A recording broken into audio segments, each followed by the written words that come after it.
بسم اللہ الرحمن الرحیم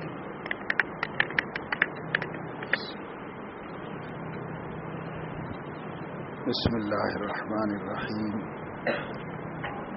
الحمد للہ وکفی وسلام علی عبادہ الذین اصطفی اما بعد قال اللہ تبارک وتعالی وَلَهُنَّ مِثْلُ الَّذِي عَلَيْهِنَّ بِالْمَعْرُوفِ صدق اللہ العظیم۔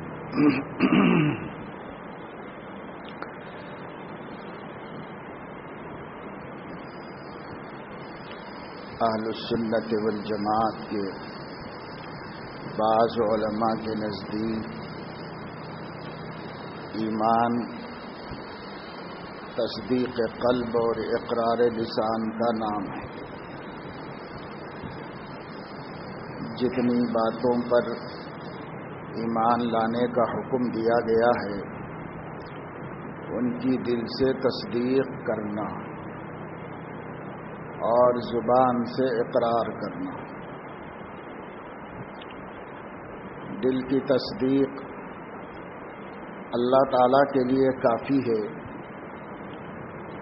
مسلمانوں کے حاکم کے واسطے کافی نہیں ہے۔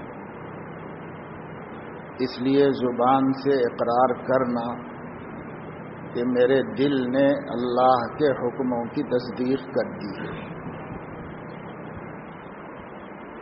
تو تصدیق قلب اور اقرار لسان ان دو چیزوں کے مجموعے کو اہل السنت والجماعت میں اکثر علماء ایمان کہتے ہیں،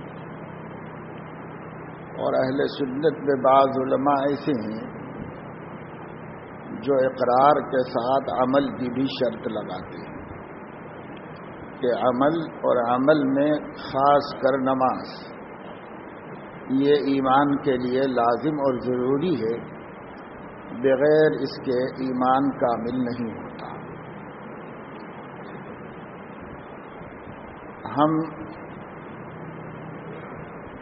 علماء عقائد کے علماء متکلمین کی اس بحث کو نظر انداز کر کے مجموعی طور پر جاننا چاہیں گے تو ہمارے سامنے آسانی سے یہ بات آتی ہے کہ ایمان تین چیزوں کے مجموعے کا نام ہے، یا یوں کہہ لیجئے کہ ایمان کے اجزاء تو دو ہیں لیکن اس کے پہلو تین ہیں۔ ایک اپنے دل میں یقین کرنا، یہ جو بات کہی جا رہی ہے یہ ایسی ہی ہے، اس میں کوئی شک نہیں، اس کا یقین کرنا۔ جتنی خبریں رسول اللہ صلی اللہ علیہ وسلم نے ہمیں دی ہیں، خواہ قرآن کے ذریعے خواہ اپنی تعلیمات کے ذریعے، اور ان پر تمام اہل سنت والجماعت کا اجماع ہوا ہے، وہ سب باتوں کی دل سے تصدیق کرنا، ایسی تصدیق کہ ہمیں اس کے خلاف کسی بات کو قبول کرنے کی گنجائش باقی نہ رہے، بس یہ ہے حق اور یہ ہے سچ۔ اب جو بھی بات کہی جائے گی چاہے وہ ہماری سمجھ میں بھی آ جائے مگر ہم اس کا اعتبار نہیں کریں گے، اور یہ عقیدے چاہے ہمارے سمجھ میں بھی نہ آئیں ہم اسی کو حق اور اسی کو سچ کہیں۔ ایسا کیوں؟ ایسا اس لیے کہ دین قبول کرنے کے واسطے صحت نقل کافی ہے، عقل میں آنا ضروری نہیں۔ صحت نقل کا مطلب یہ ہے کہ حضور اکرم صلی اللہ علیہ وسلم سے ہم تک عقلی طور پر کسی بات کے پہنچنے کا جو محفوظ وسیلہ ہے اس ذریعے سے ہم تک پہنچ گئے، جس کو ہم کہہ سکتے ہیں یا تو قرآن کے ذریعے سے پہنچی کہ قرآن ہم تک متواتر طبقہ کے ذریعے سے پہنچا۔ متواتر کے معنی ہے کنٹینیو یہی خیال اور یہی دعویٰ ہو، چلا آ رہا ہو، درمیان میں کہیں بھی اس کے خلاف نہ ہوا، شروع سے یہی دعویٰ چلا آ رہا کہ یہ قرآن ہے، یہ قرآن ہے، یہ قرآن ہے۔ اور طبقہ کے معنی یہ ہے ایک ایک آدمی ہر زمانے کا نہیں، ہر زمانے کی اتنی بڑی جماعت کہ عقلی طور پر اتنے سارے لوگوں کو جھوٹا نہیں کہا جا سکتا، اس کو کہتے تواتر طبقہ۔ قرآن ہم تک تواتر طبقہ سے پہنچا ہے۔ ہر زمانے کے 1 2 10 20 100 200 1000 10,000 نہیں، لکھوں خواہ مسلمانوں نے کہا یہی قرآن ہے جو ہمارے نبی پر نازل ہوا ہے۔ اس لیے یہ طبقے کے تواتر کے ساتھ آیا ہے، دنیا کا کوئی عقل مند اس دلیل کا انکار نہیں کر سکتا۔ اور حدیثیں ہم تک جو پہنچی ہیں عقیدے سے متعلق، تو حدیثوں کی صحت وہ کہتے ہیں سند کی صحت کو۔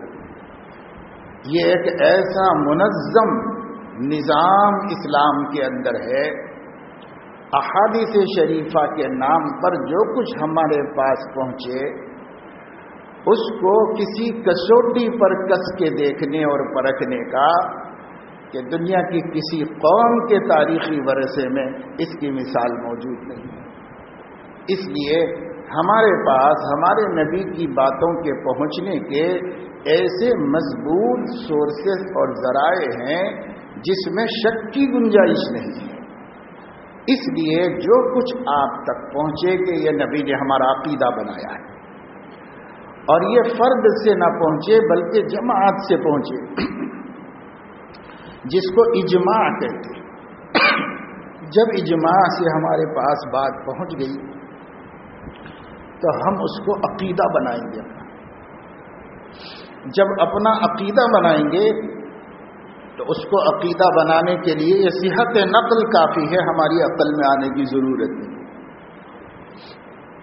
ایک طبقہ شروع سے ہوا ہے، ابتدائی دور سے خیر القرون میں وجود میں آیا، اس کو معتزلہ کہتے ہیں۔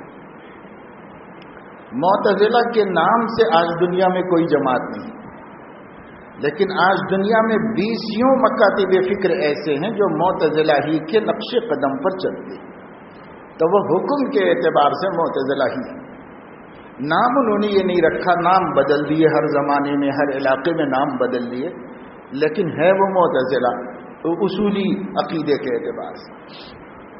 تو معتزلہ کا یہ ماننا ہے کہ جو بات چاہے کتنی بھی صحیح کیوں نہ ہو، چاہے وہ قرآن میں کیوں نہ نازل ہوئی ہو، چاہے وہ حدیث مضبوط ترین سند ہی سے کیوں نہ پہنچی، وہ حدیث متواتر بھی کیوں نہ ہو، وہ کہتے ہیں کہ اگر عقل میں نہیں آتی تو ہم عقیدہ نہیں بنا سکتے۔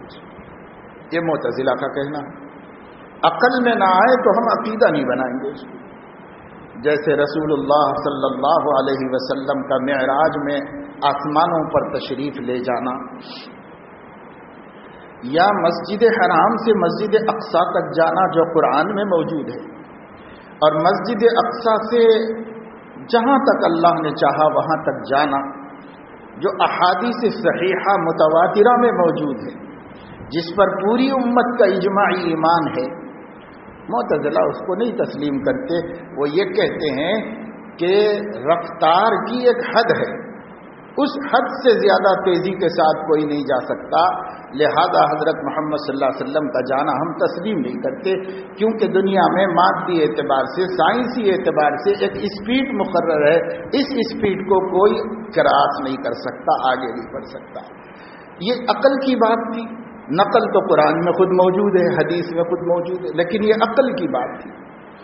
اسی طریقے سے وہ یہ کہتے ہیں کہ یہ آسمان، یہ زمین جس پر ہم ہیں، اس کے اوپر کرۂ ہوا ہے، اس کے اوپر کرۂ نار ہے، بھیانک آگ کا ایک کرہ ہے، اور اس پر آسمان ہے، تو یہاں سے گزرنے والا آسمان تک جانے کے واسطے آگ میں سے ہو کر جائے گا، اور ایسی بھیانک آگ جو کتنے کلومیٹر میں پھیلی ہوئی ہے، اس میں سے گزرنے والا زندہ نہیں بچ سکتا.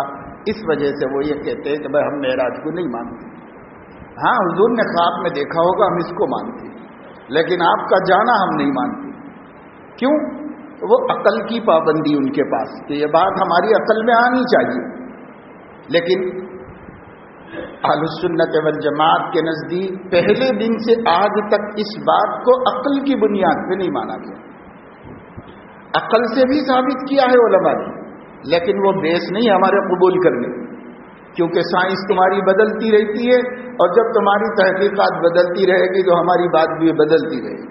اس لیے وہ ہمارا بیس نہیں ہے ماننے کا. ہم نقل کی صحت کو دیکھتے ہیں. جیسے صدیق اکبر سب سے بڑے مومن ہیں، انبیاء کے بعد ان سے بڑھ کر کسی کا ایمان معتبر نہیں ہے. صدیق اکبر رضی اللہ تعالیٰ عنہ سے مکے میں ابو جہل نے کہا کہ کیا اب بھی اپنے صاحب کے ذہنی معذور ہونے کو نہیں مانو گے؟ انہوں نے کہا بھائی ایسی کون سی دلیل تم کو مل گئی ہے؟ کہنے لگے کہ وہ آج صبح میں کہہ رہے تھے مکے میں بیٹھ کر کے کہ میں یہاں سے بیت المقدس گیا اور بیت المقدس سے 7 آسمانوں پر گیا اور جہاں تک اللہ نے مجھے پہنچایا وہاں تک نہیں گیا. تو اب بھی تو مان لو کہ ذہن ان کا معذور آدمی ہے، ذہنی معذور ہے، یا جن ون کا سایہ ہوگا، کچھ ہوگا. اب تو تسلیم کرو. ابو جہل نے یہ اعتراض کیوں کیا کہ اس کے عقل میں یہ بات نہیں آئی. لیکن ابو بکر صدیق رضی اللہ تعالیٰ عنہ نے کہا کہ یہ جو تم سنا رہے ہو کیا واقعی ہمارے نبی نے کہا ہے؟ تو کہنے لگے ان سے ہی تو سن کے آ رہا ہوں میں براہ راست. تو صدیق اکبر نے فرمایا اگر انہوں نے کہا ہے تو میں تصدیق کرتا ہوں کہ ایسے ہی ہوا ہے، ایسے ہی ہوا ہے. یہ صحت نقل ہے. جب نبی کہہ رہے ہیں، ان کے نزدیک تو واسطہ نہیں تھا بیچ میں صحابہ کے لیے، براہ راست نبی سے سننا تھا، اس لیے ان کے لیے نبی کا بولنا ثابت ہونا کافی تھا. بعد میں وہ بیچ والے کا سننا بھی ثابت ہو، پھر اس کے بعد سند جتنی لمبی ہوتی جائے گی ضابطے اتنے بڑھتے جائیں گے. لیکن صحابہ کے لیے تو نبی کا فرمانا یہی صحت نقل ہے کہ نبی نے نقل کیا، ایسا ہوا، بس کافی ہے. صحت نقل پر ابو بکر ایمان لائے اور ابو جہل نے عقل میں نہ آنے کی وجہ سے انکار کر دیا کہ عقل میں تو نہیں آتا، یہ کیسے ہو سکتا ہے. معلوم یہ ہوا کہ معتزلہ ابو جہل کے رستے پر ہیں اور اہل السنت والجماعت ابو بکر کے رستے پر ہیں. اللہ ان سے راضی ہو. یہ ہمارا طریقہ آج بھی ہے. جو چیز عقیدہ کہلاتی ہے وہ کتاب و سنت کی صحت کے ساتھ ہم تک پہنچی ہے اور اس پر امت کا اجماع ہو گیا ہے. اس لیے ہم اس کو سمجھ میں آنے کا انتظار کیے بغیر قبول کر کے اپنے دل میں بسا لیں. اور اس سے ٹکرانے والی کوئی بات کوئی شخص کتنے ہی دلیلوں سے ہمارے سامنے پیش کر دے اور وہ بات ہماری سمجھ میں بھی آ جائے، سائنسی اعتبار سے، عقلی اعتبار سے، مادی اعتبار سے، ہر اعتبار سے ہماری سمجھ میں بھی آ جائے، لیکن اگر وہ اس نقل سے ٹکراتی ہے تو ہم اس کو ریجیکٹ کریں گے، اسی پر قائم رہیں گے. اس کو کہتے ایمان، اس کو کہتے عقیدہ. نہ سمجھ میں آئے تو بھی صحت نقل کی وجہ سے قبول کرنا اور سمجھ میں آ جائے تو بھی نقل کے خلاف ہونے کی وجہ سے رد کر دینا. یہ ہے ہمارا ایمان. جس کا یہ ایمان اس تفصیل میں جس کا ایمان بنا ہے، اس تفصیل کی روشنی میں جس کا عقیدہ بنا ہے، اس کو دنیا کی کوئی طاقت اپنے رستے سے، اپنے عقیدے سے ہٹا نہیں سکتی. وَإِن كَانَ مَكْرُهُمْ لَتَزُولَ مِنْهُ الْجِبَالُ. بھٹکانے والے پہاڑوں کو ہٹا دینے والی طاقت لے کے آئیں. قرآن کہتا ہے لَتَزُولَ مِنْهُ الْجِبَالُ. اس زمانے میں پہاڑوں کو ہٹانے کی کوئی طاقت سوچی جا سکتی تھی، لیکن آج سائنس نے ایسے ایسے انکشافات کر دیے کہ پہاڑوں کو اپنی جگہ سے ٹلا دیا جائے. قرآن کہتا ہے وَإِن كَانَ مَكْرُهُمْ لَتَزُولَ مِنْهُ الْجِبَالُ. اگر صحابہ کے دشمنوں کی تدبیریں اور ان کے مکر و فریب اور دھوکے اور ان کی طاقت، جیسے آج میڈیا کی عظیم الشان طاقت جو پہاڑوں کو اپنی جگہ سے ٹلا سکتی ہے. فرمایا یہ سب بھی ہوگا تو میرے نبی کے اصحاب کا ایمان اپنی جگہ سے ٹس سے مس نہیں ہوگا. اور آج ہمارا عقیدہ تو میڈیا کی ایک نیوز پر اپنی جگہ سے ہٹ رہا ہے اور ہمارے قدم ڈگمگا رہے ہیں. یہ میڈیا کیا ہے؟ ان کان مکرہم لتزول منہ الجبال.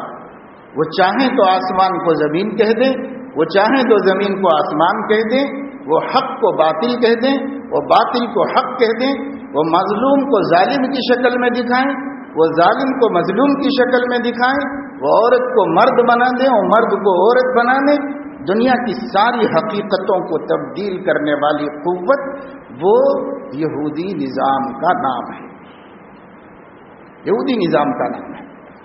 علماء نے لکھا ہے، اہل تفسیر نے، اللہ تعالیٰ نے ہر پیغمبر کو ایک خاص صفت سے متصف کیا اور ایک خاص معجزہ عطا فرمایا. ہر پیغمبر کی شان ایک نرالی بنائی اور اس کو اپنی قدرتوں میں سے ایک قدرت بطور معجزہ کی عطا فرمائی. جیسے بس حضرت مسیح کو بیماروں کو شفا دینے اور مردوں کو زندہ کرنے کا معجزہ عطا فرمایا، اور جیسے حضرت محمد صلی اللہ علیہ وسلم کو سب سے بڑا معجزہ 3000 معجزوں میں سب سے بڑا معجزہ قرآن کریم عطا فرمایا، جس کا نام علم ہے. العلم یہ ان کو معجزے کے طور پر اللہ نے عطا فرمایا. ایسے ہی حضرت موسیٰ علیہ السلام کو تقلیب ماہیت کا معجزہ عطا فرمایا، یعنی کسی چیز کی حقیقت کو بدل دینا. سانپ کو لاٹھی بنا دینا، لاٹھی کو سانپ بنا دینا، ہاتھ کو سورج بنا دینا، سورج کو پھر سے ہاتھ بنا دینا. اللہ تعالیٰ نے موسیٰ علیہ السلام کو یہ معجزہ عطا فرمایا. تو علماء فرماتے ہیں کہ ان کی امتوں پر ان معجزوں کے اثرات باقی ہیں اور قیامت تک باقی رہیں گے جب تک ان کی امتیں باقی رہیں گی. حضرت محمد صلی اللہ علیہ وسلم کی امت میں علم کا معجزہ باقی ہے. جتنا علم اس امت کے اندر ہے دنیا کے کسی مذہب کے کتب خانے میں اتنا علم نہیں جتنا علم اس امت کے اندر ہے. اور حضرت عیسیٰ علیہ السلام کی امت آج بھی ساری دنیا میں میڈیکل سائنس پر اپنی حکمرانی کر رہی ہے.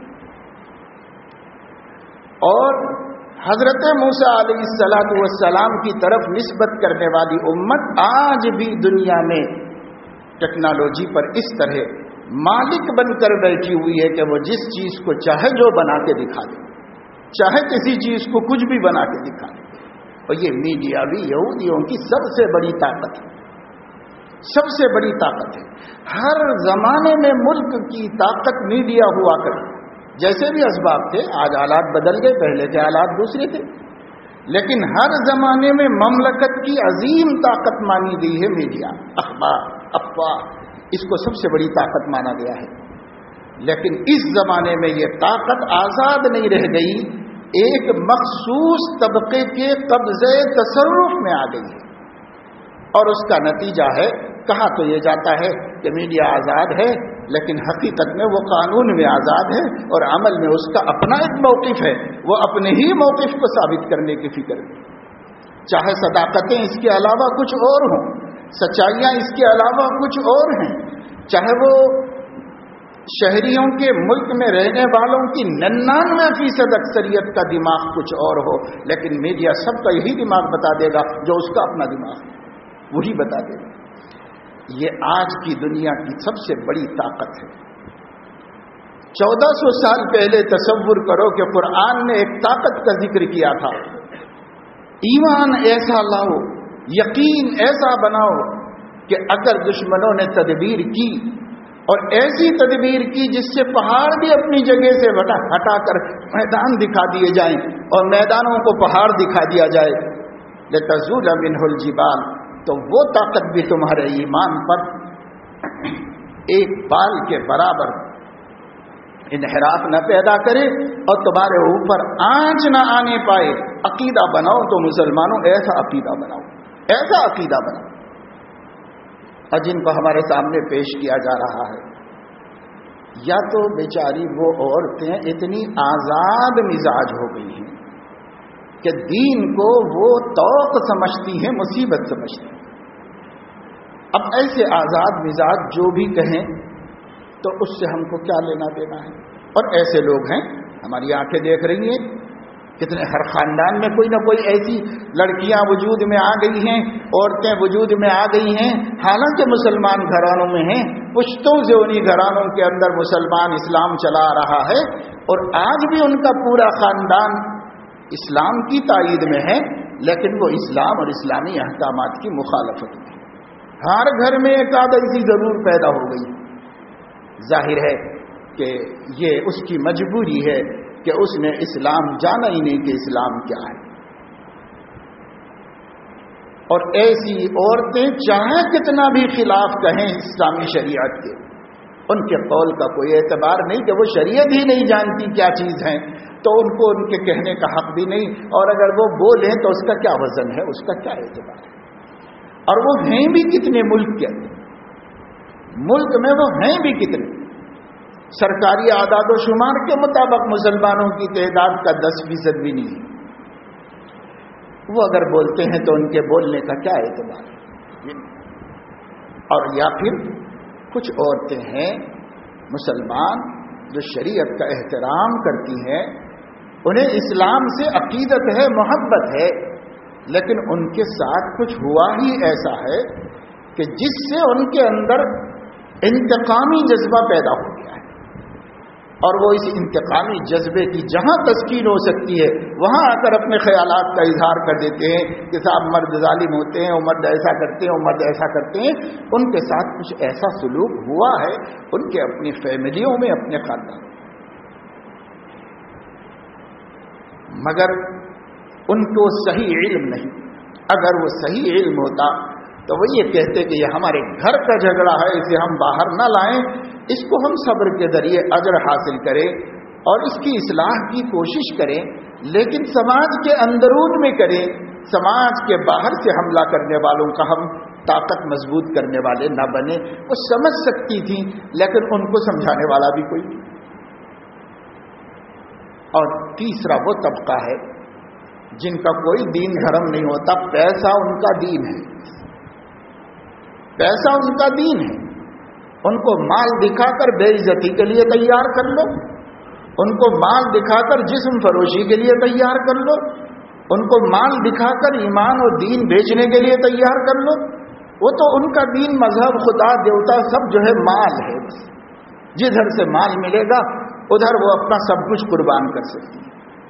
ایک ایسا طبقہ جو ناواقفیت سے اسلام ہی کو نہیں جانتا کہ وہ رحمت ہے یا مصیبت ہے، اور ایک ایسا طبقہ جو کہیں نہ کہیں مظلوم ہو کر دل شکستہ ہو گیا ہے اور وہ بغاوت اور انتقام کے جذبے پر آ گیا ہے۔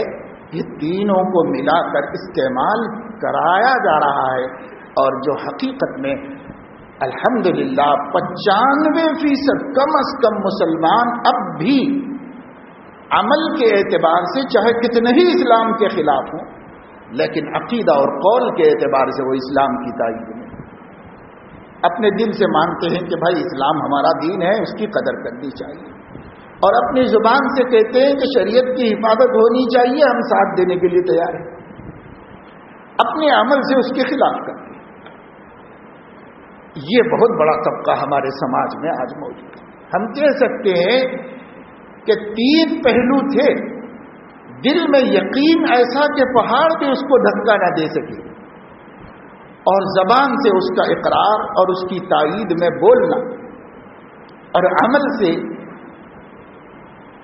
اس کا اعتراف کرنا اور اس پر چل کے دکھانا، دنیا آخرت بنا لینا اپنے۔ یہ 3 پہلو تھے ایمان کے۔ ان 3 پہلوؤں میں سے یہ 2 پہلوؤں کو لیے ہوئے، یعنی تینوں پہلوؤں کو چھوڑے ہوئے، اگر اس وقت میں مسلمانوں میں 1 سے 5% عورتیں ہیں، مرد ہیں،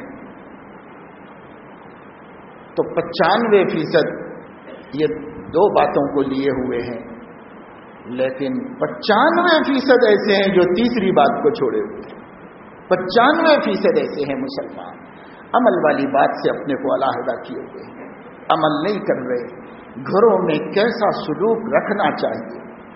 جب آپ کا عقیدہ ہے کہ آپ محمد الرسول اللہ صلی اللہ علیہ وسلم کو اپنا نبی اور اسوہ زندگی کے ہر معاملے میں تسلیم کرتے ہیں، اور اتنا مضبوط آپ کا عقیدہ بھی ہے، آپ کی پکار اور آپ کا قول بھی ہے کہ وہی ہمارے رہنما ہیں، وہی ہمارے امام ہیں، ہم انہی کی اتباع کرنے والے ہیں، ہم ان کے علاوہ کسی کو اپنا اسوہ اور پیغمبر نہیں مانتے۔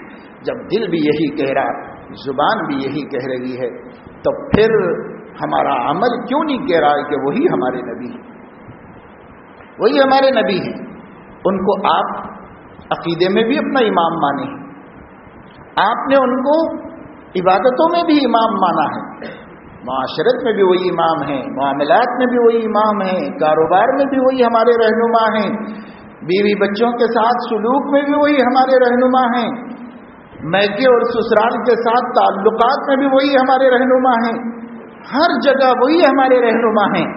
لیکن کتنے اللہ کے بندے ایسے ہیں جو مسجدوں میں آ کر خدا کے حضور میں پابندی سے سجدہ ریز ہوتے ہیں اور عہد کرتے ہیں، مغفرت طلب کرتے ہیں، معافیاں مانگتے ہیں، لیکن پھر اس کے بعد جب گھر میں چلے جاتے ہیں تو وہ اپنے اہل و عیال کے ساتھ وہ معاملہ نہیں کرتے جو معاملہ اس نبی نے کیا تھا جس کو ہم نے اپنا اسوہ اور نمونہ بنایا۔ وہ کیوں نہیں، وہاں کیوں نہیں کرتے؟ وہاں نہ کرنے کا نتیجہ ہے کہ ظلم کے واقعات ہوتے ہیں، اور جب ظلم کے واقعات ہوتے ہیں تو وہ ظلم کے واقعات کو میڈیا رائے کو پربت بنانا جانتا ہے، اور اس نے ہمارے سماج میں کل کے مقابلے میں زیادہ ہونے والے چند واقعات جو دوسروں کے مقابلے میں کم ہیں، بے شک ہمارے ماضی کے مقابلے میں زیادہ ہیں، کہ ہمارے ماضی میں اگر 100 سال میں اتنے واقعات ہو سکتے تھے تو اس صدی میں اس سے دوگنے واقعات ہمارے سماج میں ہو گئے۔ 1% کو ہم نے 2% بنا دیا، 1% طلاقوں کو ہم نے 3% بنا دیا سماج کے اندر۔ یہ ہم نے بڑھایا ضرور ہے اس صدی میں اپنی جہالت سے اور بے دینی سے، لیکن اگر اس کا تقابل اقوام عالم کے طلاقوں کے ساتھ کیا جائے تو کچھ بھی نہیں ہے۔ پھر بھی یہ اسلام ہی کی رحمت و برکت ہے کہ بات یہیں تک رہی، اس سے آگے نہیں بڑھی۔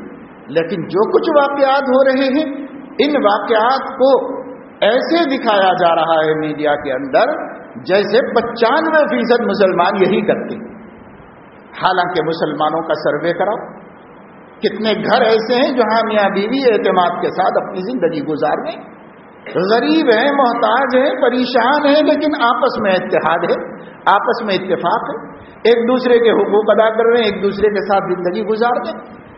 سروے کر کے دیکھو کتنے مسلمان ہیں جنہوں نے 3 طلاقیں دے دی ہوں اپنی بیوی کو، وہ کتنے ہیں؟ اور کتنے ایسے ہیں جو سخت ترین اذیتوں میں بھی اسی کے ساتھ گزارا کر رہے ہیں، اسی کے ساتھ زندگی گزار رہے ہیں، وہ کتنے ہیں؟ وہ کتنے ہیں؟ دیکھو سماج میں انحطاط آیا ہے بے شک، لیکن یہ انحطاط وہ سب شعبوں میں آیا ہے، صرف ایک شعبے میں نہیں آیا، سب شعبوں میں آیا ہے۔ جیسے یہ مرد عورتوں پر نامناسب طریقے پر علیحدگی کا اقدامات کر رہے ہیں، اس کا سبب یہ نہیں ہے کہ دین نے ایسا سکھایا ہے، اس کا سبب جہالت ہے کہ دین ہی نہیں جانتے، دین ہی نہیں جانتے، دین جانتے تو کبھی ایسی حرکت نہ کرتے۔ اور یہی حال ہے کہ کبھی آپ نے ماضی میں یہ کم سنا ہوگا جب طلاق سماج میں 1% اگر تھی تو اس 1% میں طلاق دینا مرد کی طرف سے جتنا تھا، عورت کی طرف سے طلاق لینا اس کا 10% بھی نہیں تھا، 10% بھی نہیں تھا۔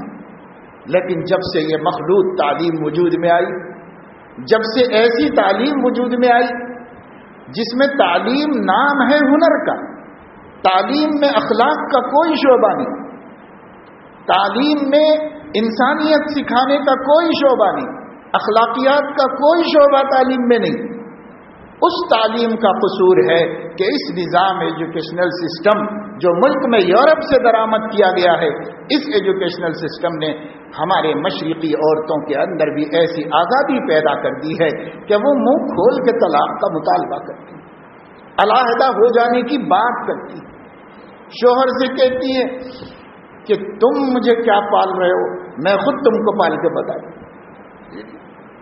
یہ کبھی مسلم عورت کی زبان پر کبھی یہ باتیں نہیں آئی تھی، لیکن کب سے آئیں؟ جب سے آئیں جب آپ یہ یورپ کا ایجوکیشنل سسٹم اپنے ملک میں لایا اور ملک کا مشرقی نظام جو تھا وہ ختم کر دیا۔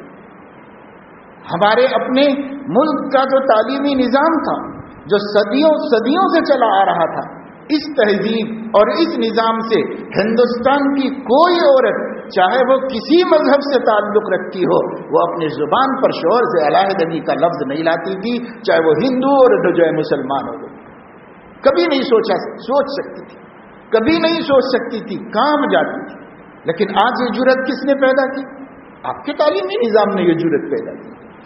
مردوں میں، لڑکوں میں یہ بے دینی اور آزادی کس نے پیدا کی؟ اسی تعلیمی نظام نے پیدا کی۔ کیا چیز ہے بھائی؟ آپ بیٹھے بیٹھے گھر میں بحث ہو رہی ہے اور اس بحث میں اٹھا کے آپ طلاق دے رہے ہیں، یا بیوی بار بار مطالبہ کر رہی ہے کہ پیپر لاؤ، کاغذ لاؤ، مجھے چھوڑ دو، میں جو چاہے کر لوں گی۔ یہ کہہ رہی کیوں بھائی؟ اور ایسے کہنے کے اسباب کیا ہوئے؟ کسی اور سے تعلقات قائم کی جا چکی ہے، اب اس سے جان چھڑانا چاہتی ہے۔ اس سے جان چھٹتے ہی ایسے واقعات سامنے آتے رہتے ہیں کہ صاحب کسی طریقے سے آ کر دارالقضا میں فسخ نکاح کر لیا، اور جیسے ہی فسخ نکاح ہو گیا، شادی کے قابل بیٹی کی ماں ہے اور وہ 25-28 سال کے مرد کے ساتھ بھاگ گئی، نہ ماں باپ کی اپنی سنی، نہ سسرال والوں کی سنی، نہ کسی کی سنی۔ یہ ماحول کون بنا رہا ہے؟ یہ ملک میں آزادی کون لا رہا ہے؟ اسلام تو نہیں لا رہا ہے۔ اسلام سے کیوں اتنی الرجی ہو رہی ہے؟ اسلامی احکامات پر اتنا؟ اسلامی شریعت تو وہ حیادارانہ نظام بنائی تھی کہ اس حیادارانہ نظام میں جب باپ مسجد میں اعلان کرتا کہ میری بیٹی کا نکاح ہے، آپ لوگ تشریف رکھیں، تو بستی کے بعض لوگوں کو یہ کہتے سنا جاتا تھا کہ اچھا ان کے ہاں اتنی بڑی بچی بھی تھی کہ شادی کے قابل ہو جائے؟ کب سے اس کو حیا میں رکھا گیا تھا، حجاب میں رکھا گیا تھا۔ آج حجاب کی دشمنی کر کے، حجاب کے خلاف عورتوں کے ذہن بنا کر کے، حجاب کو ان پر مصیبت اور ظلم قرار دے کر کے عورت کو اتنا آزاد کر دیا۔ اس آزادی نے یہ سسٹم بنا دیا، مرد لوگ برداشت کرنے کی صلاحیت سے محروم ہو گئے اور انہیں خدا کا خوف باقی نہیں رہا۔ عورتیں تحمل کے مزاج سے بے خبر ہو گئی، شرم و حیا سے بے خبر ہو گئی، اور ان کو بھی شریعت کا اور خدا کا خوف نہیں رہا۔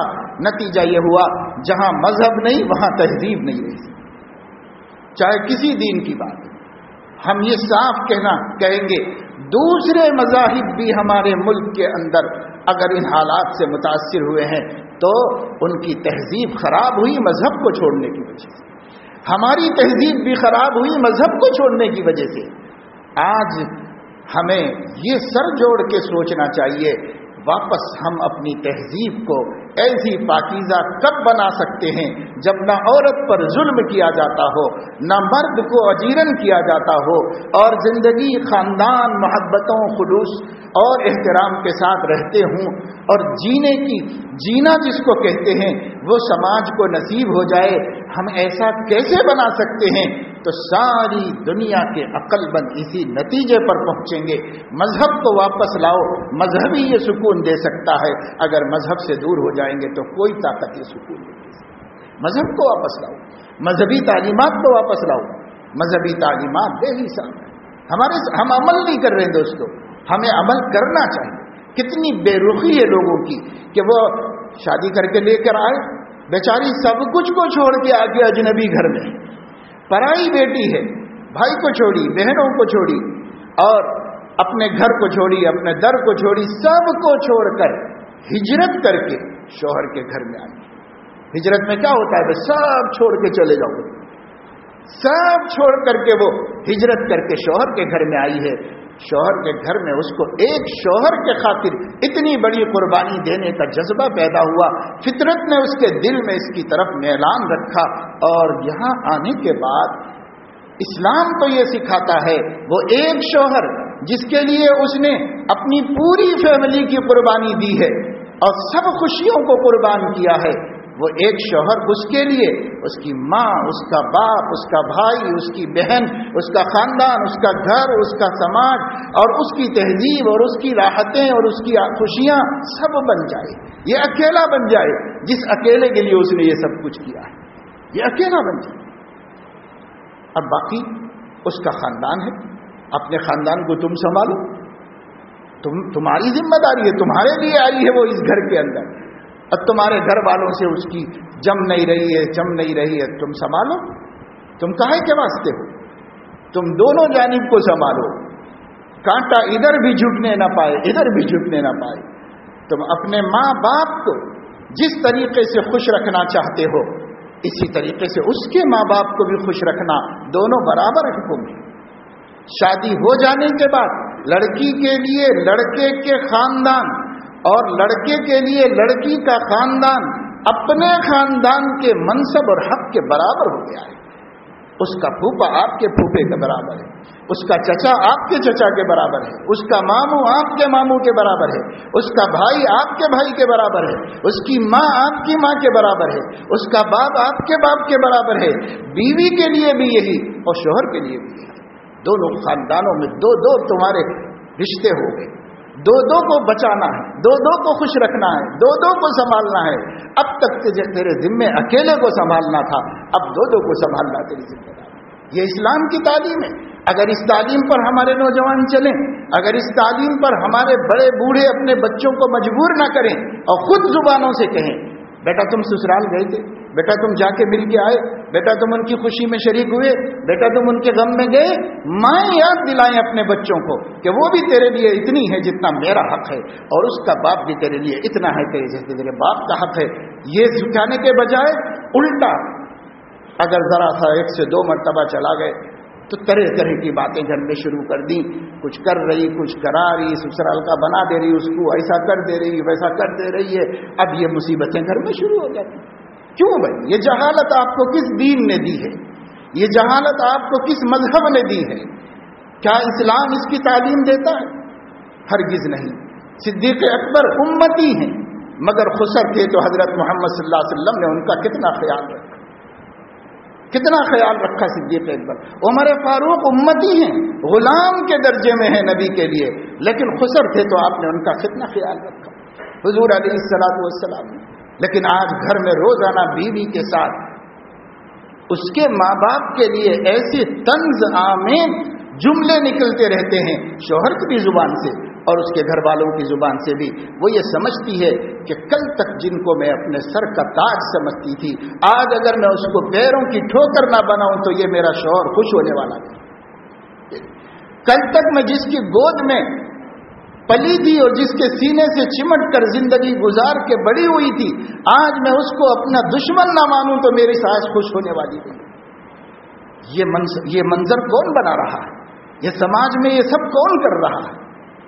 ہم ہی کر رہے ہیں۔ اور دوسری جانب وہ عورتیں بھی اس قدر بے حیا بنا دی گئی ہیں اور اتنی بد زبان بنا دی گئی ہیں، اتنی جری اور بولڈ بنا دی گئی ہیں، وہ یہ نہیں سمجھتی کہ یہ شوہر ہے۔ اس کا مقام یہ ہے کہ اللہ کے نبی نے فرمایا، میں غیر اللہ کو سجدے کی اجازت دیتا تو بیوی سے کہتا کہ شوہر کو سجدہ دے۔ اگر ماں باپ عورت کو اس کا یہ مقام سکھا کر بھیجتے اور جب شکایت کرتی تو اس سے یہ کہتے، بیٹی وہ تیرے لیے سب کچھ ہے، اس لیے تو ان کا احترام کر اور ان کی عزت کر اور ان کی خدمت کر، اور تو ان کے دل کو جیتنے کے گر اختیار کر، کس طرح تو ان کو اپنا بنا سکتی ہے اس کی فکر کر، باقی سب بھول جاؤ، سب چھوڑ دے۔ یہ کون سکھانے والا ہے؟ یہ سکھانے والے نہیں۔ پہلے زمانے کی ایک جاہلانہ ہی بات صحیح لیکن ایک تصور دیتی تھی، کہا جاتا تھا کہ ڈولی میں جانا ہے، ڈولے میں آنا ہے۔ یہ ماں باپ کی طرف سے ایک ٹرسٹ تھا، ایک اعتماد تھا جو اس کو دیا جاتا تھا کہ بیٹی اب وہاں کے لیے جینا ہے، یہ دیا جاتا تھا۔ اب یہ تصور کہاں ہے؟ اب یہ سب چیزیں تو بائی ظلم ہے۔ کیا ہے؟ اس لیے ضرورت ہے کہ ہم اس معاملے میں سوچے سمجھیں. نوجوان بھائیوں کو اتنا طیش آتا ہے، آستین چڑھا چڑھا کے میں پال لوں گا، میں رکھ لوں گا، میں لے کے چل جاؤں گا، میں کر لوں گا. ارے بابا، جب تیری بیوی آئے گی تو اس بھاوج کے ساتھ جب جھگڑا ہوگا تو تو خود گھر سے نکال کے باہر کر دے گا. بہن، یہ سب کیا ہے؟ جہالتیں نہیں تو اور کیا ہے؟ اسلام کی تعلیم دیکھو. امام ابن کثیر نے عاشروہن بالمعروف کے تحت حدیث نقل کی ہے. اللہ کے نبی صلی اللہ علیہ وسلم اکثر گھر میں پکانے کے قابل کچھ نہیں ہوتا تھا. جو ہدیے آ جاتے تھے، جو پڑوس سے دودھ آ جاتا تھا، گوشت آ جاتا تھا، وہی ہوتا، یا کھجوریں ہوتی، پانی گھر میں، اور کیا تھا. کبھی کبھی روٹی بنتی تھی، 2 مہینے کے بعد چولہا جلتا تھا. اس کے باوجود آپ کا عمل نقل کر رہے ہیں سنتوں میں کہ رسول اللہ صلی اللہ علیہ وسلم اپنے گھر میں جاتے، جس کی باری 9 مکان تھے، جس باری کے گھر میں جاتے وہاں آپ کو اگر کچھ مقدار کھانے کی نظر آتی، گوشت ہو، دودھ ہو، کھجوریں ہوں، تو آپ فوراً آدمی کو بھیج کر باقی 8 بیویوں کو بھی بلا لیتے تھے. اور امام ابن کثیر کے الفاظ یہ ہیں عشائیہ، یعنی رات کا کھانا سب کے ساتھ کھاتے تھے. حضور علیہ السلام سب کے ساتھ کھانا کھاتے تھے رات کا. یہ کیا احترام تھا؟ یہ اس لیے تھا کہ بیویوں کے دل خوش رہے. حالانکہ باری باری ہر ایک کے گھر جاتے تھے، لیکن جہاں دیکھا بھائی آج کچھ کھانے کو اچھا ہے تو ہم اکیلے، ہم یہ 2 میاں بیوی کیوں، وہ سب باقی 800 گنوں کو بھی اسی دسترخوان پہ بلا کے کھلایا کرتے تھے. اور حضور علیہ السلام کھانا کھاتے ہوئے بیویوں سے دل لگی اور مذاق فرمایا کرتے تھے. ایسی باتیں جو بے حیائی کی نہیں ہوتی، جو جھوٹ اور گناہ پر مبنی نہیں ہوتی، لیکن سامنے والوں کا دل خوش کرنے والی اور ان کے بدلہ سنجی لطیفہ گوئی جس کو کہتے ہیں، اس سے حضور علیہ السلام ان کو ہنسا دیا کرتے. ایک دوسرے کے درمیان میں ذرا سا بھی کچھ میل دیکھتے تو آپ سال بھر انتظار نہیں کرتے تھے، 2 سال، یا یہ کہ اس کا استحصال نعوذ باللہ نہیں کرتے تھے. آپ ایک ہی 2 دن میں کبھی ان دونوں کو اٹھا کر ایسا مذاق کرتے تھے کہ ان کے دل صاف ہو جاتے اور وہ ایک دوسرے سے پھر محبت و پیار کرنے لگتے. یہ حقوق 9 بیویوں کو نبی نے سنبھال کے بتایا. ایک بیوی نے ایک بال کے برابر اس شوہر کی شکایت نہیں کی. ہم اس کی امت ہیں، ہم ایک بیوی کو نہیں سنبھال سکتے اور اس کو خوش رکھ کر زندگی نہیں گزار سکتے. رسول اللہ صلی اللہ تعالی علیہ وسلم جب بھی اپنے باری کے دن میں ہوتے تھے، ازواج مطہرات فرماتی ہیں عشاء کے بعد آپ اتنے دن بھر مصروف تھکے ہارے اور رات کو گھر میں تشریف لاتے تو بھی آپ کو ایک تہائی رات عبادت کرنا ہوتا تھا اور 1 تہائی رات آرام بھی کرنا ہوتا تھا. لیکن پھر بھی شروع شب میں تھوڑی دیر ہمارے ساتھ بیٹھتے تھے، ہماری خیر خیریت پوچھتے تھے، اچھے برے میں شریک ہوتے تھے، طبیعت معلوم کرتے تھے، تکلیف کو پوچھتے تھے. ہر روز رات میں بیوی کے ساتھ تھوڑی دیر خیر سگالی بات، جس کا سبب مفسرین نے کہا معانست اور اس کی دلداری مقصود ہوئی کہ بھئی وہ اکیلی اپنا گھر چھوڑ کے میرے گھر میں پڑی ہوئی ہے، تھوڑی دیر بیٹھ کے مجھے بھی تو بات کرنا چاہیے اس کے ساتھ، کچھ اچھا برا خاندانی معاملات میں، گھریلو مسئلوں میں کچھ تو گفتگو کرو. اب بیوی کو اوائڈ کر کے ایسے بات کر رہی ہیں بہن سے کہ وہ یہ سمجھ رہی ہے کہ مجھے ہکال کے بات کر رہی ہے، میرے کان میں نہیں پڑ جائے، اس طرح رازدارانہ کر رہی. بیوی سب سے زیادہ تمہارے رازوں کی حقدار ہے، اسی کو رازدار نہیں بناؤ گے تو پھر کس کو بناؤ گے؟ نبی پاک صلی اللہ علیہ وسلم نے کیسا معاملہ اپنی بیویوں کے ساتھ فرمایا. دیکھو حدیثوں کے اندر آپ صلی اللہ علیہ وسلم نے دوسروں سے بھی جھگڑے نہیں کیے، لیکن اپنے گھر کے حقوق ادا فرمائے. رسول اللہ صلی اللہ علیہ وسلم نے یہ حقوق ہماری شان کے خلاف ہے، بیوی کے ساتھ بیٹھ کے بات کرنا ہماری شان کے خلاف ہے. بیٹھ کے بات کرو. کتنی عورتیں مقدمات دارالقضاء میں آتی، یہ کہتی ہیں کہ میں دن بھر انتظار کرتی ہوں، شادی ہو کے 1.5 سال بھی نہیں ہوا، اگر میں چاہتی ہوں کہ شوہر آئے تو کچھ دیر بیٹھیں، کچھ بول لوں اپنی دل کی باتیں، وہ مجھے سنائیں، لیکن وہ آتے ہیں، آنے کے ساتھ ہی اماں کے ساتھ بیٹھ جاتے ہیں، تھک جاتے ہیں تو بستر پہ آ کے سو جاتے ہیں. میں بھی کچھ ہوں گھر میں تو میرا کوئی مقام. یہ وہ ظلم ہیں جن ظلموں کی وجہ سے آج یہ دن مسلمانوں کو دیکھنا پڑ رہا ہے اور یہ مسلمانوں کو مشکلات کا سامنا کرنا پڑ رہا ہے. دنیا شریعت پر انگلی اٹھا رہی ہے، شریعت انگلی اٹھانے کے قابل نہیں، یہ شریعت پر عمل کرنے والے انگلی اٹھانے کے قابل ہیں. ہم اس لائق ہیں کہ ہمارا جتنا ماتم کیا جائے کم ہے کہ ہم نے اس دین کو چھوڑا جو اس دنیا کے لیے ایسے رحمت بن کر آئے تھے، جن کی رحمت کو اگر ہم صحیح نقشے میں پیش کرتے، ساری دنیا یہ کہنے پر مجبور ہوتی کہ اسلام ہی وہ واحد طریقہ حیات ہے کہ اس کے معاشرت لے کر تمام دنیا کے قوانین میں داخل کرنا چاہیے۔ تمام دنیا کے قوانین میں وہ معاشرت داخل کرو جو معاشرت محمدی ہماری کتابوں میں محفوظ ہے، مگر ہمارے عمل سے نکل گئی ہے۔ اس لیے دوستو، یہ ظلم کا دورہ بند ہونا چاہیے۔ اللہ دیکھتا ہے، آسمانوں سے سب دیکھ رہا ہے کس کے گھر میں کیا ہو رہا ہے۔ اگر ظلم عورت کر رہی ہے اللہ دیکھ رہا ہے، اگر ظلم مرد کر رہا ہے اللہ دیکھ رہا ہے۔ اگر یہ سلسلہ چلتا رہے گا اور اگر یہی طریقہ باقی رہے گا تو ہمارے دین پر ایسی مشکلات آ سکتی ہے کہ ہم جیسے بے وفاؤں سے وہ دین سنبھل نہیں پائے گا، اور جب ہم جیسوں سے نہیں سنبھل پائے گا تو خدائے بے نیاز ہم کو رستے سے ہٹا کر جو سنبھال سکتے ہیں ان کو وجود میں لائے گا۔ وہ کہاں سے لائے گا؟ آسمانوں سے اتارے گا، انہی دشمنوں کو وفادار بنائے گا۔ تاریخ سامنے ہے، اس کو پڑھ کے دیکھ لو۔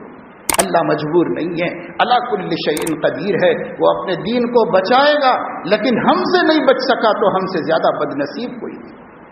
اس لیے جہاں فارم بھر کے دے رہے ہیں اور جہاں اس احتجاجی جلسوں کو کامیاب کر رہے ہیں، جہاں آپ واٹس ایپ کے ذریعے سے یا جس ذریعے سے بھی ہو اپنے ضمیر کو اپنے قول سے ظاہر کر رہے ہو، یہ دو کاموں پر اکتفا مت کرو۔ تیسرا کام اپنے عمل کو اس کے مطابق بنانے کا ہے۔ یہ کام جلدی فوراً ابھی سے شروع کر دو کہ میرے گھر میں نبی کی سنت کے خلاف نہیں رہوں گا، میری بیوی کے ساتھ تعلق نبی کی سنت کے خلاف نہیں ہوگا، اور بیویاں بھی عورتیں بھی طے کر لیں کہ ہمارا شوہروں سے تعلق سنت کے خلاف نہیں ہوگا۔ جو سنت پر جمے گا وہ گھرانہ کبھی نہ دنیا میں دکھ اٹھائے گا نہ آخرت میں ذلیل ہوگا، اور جو نبی کے طریقے کو چھوڑے گا نہ یہاں 4 دن چین سے رہیں گے، نہ برزخ میں اور نہ قبر میں اور نہ آخرت میں ہم کامیاب ہو سکیں گے۔ یہ بات اس وقت میں 2-3 جمعوں میں میں نے جو کچھ اس وقت میں مقابلہ چل رہا ہے پرسنل لا بورڈ کا اور اس کے مسائل و حالات، اس حوالے سے میں نے آپ سے بات کی۔ آپ نے اپنے جذبات کا اظہار ذوق شوق سے فارموں کو لے کر اسے فل اپ کر کے اسے حوالے کر کے کیا اور کر رہے ہیں۔ اس سے 2 باتیں تو ثابت ہو گئی کہ ماشاءاللہ مسلمانوں کا عقیدہ مضبوط ہے، قول بھی مضبوط ہے۔ اب مسلمانوں کا عمل کا ایک مسئلہ رہ گیا ہے۔ اگر ہم اپنا عمل بھی مضبوط کر لیں اس دین پر تو انشاءاللہ دنیا کی کوئی طاقت ہمارے دین کا بال بیکا نہیں کر سکے گی۔ اللہ مجھے آپ کو سب کو توفیق عمل نصیب فرمائے۔ وآخر دعوانا الحمد۔